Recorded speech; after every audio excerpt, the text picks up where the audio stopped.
Julian, Shaye. Hey, congratulations on God's Country. Thank you. We're very excited. Yeah, thank you very much. It's more exciting the fact that it's being showcased at Sundance Film Festival this year. What are your guys' reactions to that? It's obviously it's an honor. It's overwhelming. It's surprising. It's cool. Also, it's gonna sound maybe a little bit arrogant, but it's also a little, I guess, unsurprising based on the level of work that was put into the film by everyone involved. And obviously just the masterful performances all around, and especially Thandiwe. I mean, it feels like these flowers for those performances are well deserved. So it's really cool. Yeah, I mean, the feeling of working on a project for 5 years, which is, it's almost to the week 5 years since Shaye and I started talking about doing this. And then suddenly, I mean, we found out we got into Sundance a couple weeks after we locked the picture. So it really has felt like so much time and energy and work has gone into it. And of course, we had a shutdown for the pandemic. So it really was an extended process. And then to suddenly find ourselves at Sundance, for me, it's still sinking in a lot of ways. Mm-hmm. Most excellent. Well, let's ask that basic question that we always ask. Where the original idea came from for God's Country?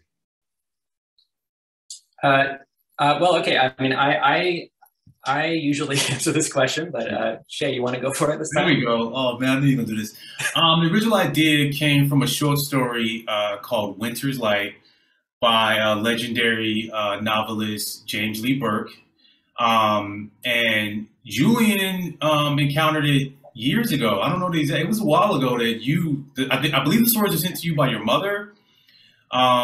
He read it, fell in love with it, contacted Jim, and ended up making a short film called Winter's Light that was based truly an adaptation of the source material, straight, pure adaptation. And in the short story, and in Julian's short, the main character is a white gentleman who's like, you know, over 50. But in terms of like the premise of it is the same. It's still about this man living out on his own rurally, and then these hunters encroach upon his land, and it turns into this dispute that escalates to a battle of wills. And then Julian and I connected. Years later, we both went to AFI together, but we did, at the time, I think we had one conversation, but we were in different classes. So we connected years later, had a conversation, and through a series of conversations that started out it was 2016, we were disillusioned, at least I was disillusioned about the election at the time. And we challenged each other to make our art, our activism. That conversation led to revisiting this, and Julian's idea was to change the character to a Black woman in her 40s. And me, for obvious reasons, that really spoke to me and my experiences. And I love the Western.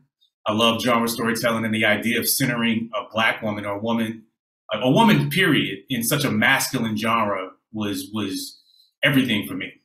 Yeah, and I think what was really exciting for us was, like, it is such a simple and contained story framework. Mm-hmm. That we could then infuse with all the things we wanted to explore. And we really, you know, being as motivated as we were and galvanized at the time, we had a lot of things we wanted to talk about. So we built out storylines that would allow us to get into these different things we wanted to engage with.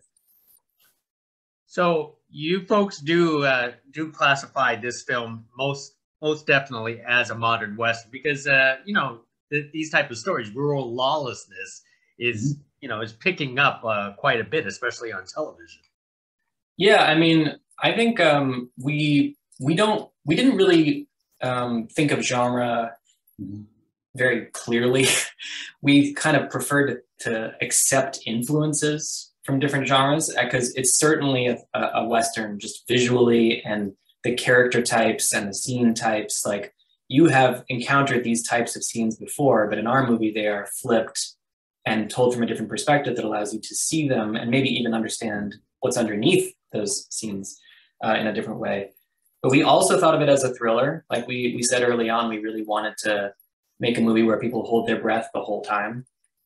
And I personally, when I came to shoot it, this doesn't make sense if you think about genre very strictly, but I was thinking of it as a kind of horror movie as well, like a kind of social horror movie that is it's almost a psychological horror story about what happens to a person under all of this pressure and having to walk such a fine line. And so all these different genres were on our minds as we made the story.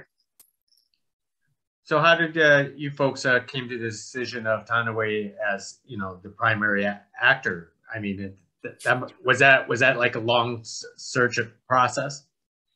I mean, so this is quite a small film. It's an independent film. It is not the kind of film where you imagine you'll get a true movie star of her caliber to star in it. And it was actually her agents who discovered the film and thought that she might be right for it. And they connected the script to her directly. And she read it, and you know, we had a conversation. And as I said in my Meet the Artist video, it was immediately clear to me. And I think it was clear to both of us, like we've talked about this. It just felt like this made so much sense. And it's really casting, like whenever you're casting a role, you're casting the qualities of the character. It's not necessarily about, any other consideration. That, you know, you have somebody in your mind as you're writing as a fictional person, but then an actor comes along and now the character is that actor. It's no longer like yours. You have to give the character to them. And she brought her heart and soul to this role. I've never worked with a more committed and vulnerable actress. She was the dream collaborator.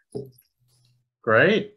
And during the writing process, because I feel like all of this shouldn't be escalated as we're watching the film, but in development of like all these other side characters, what was it difficult to come up with more characters where in their own way, I want to describe them as nearly unlikable to the main character?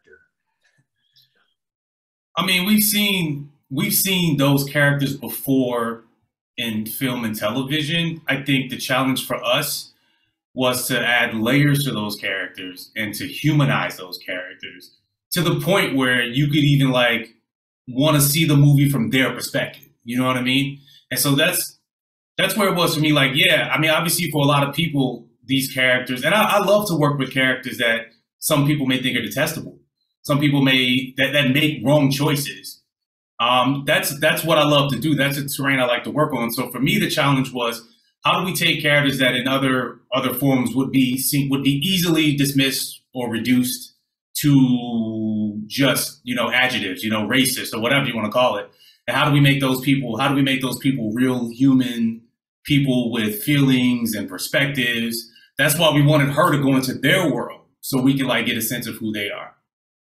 Yeah, and I think like that's where the genre did help was, you know, thinking of the Western, you have the homesteader and the bandits and the town with the mayor and the sheriff, and like we kind of have those characters, but you know, part of what we were trying to do with this movie, we were not thinking of it as a kind of topical movie.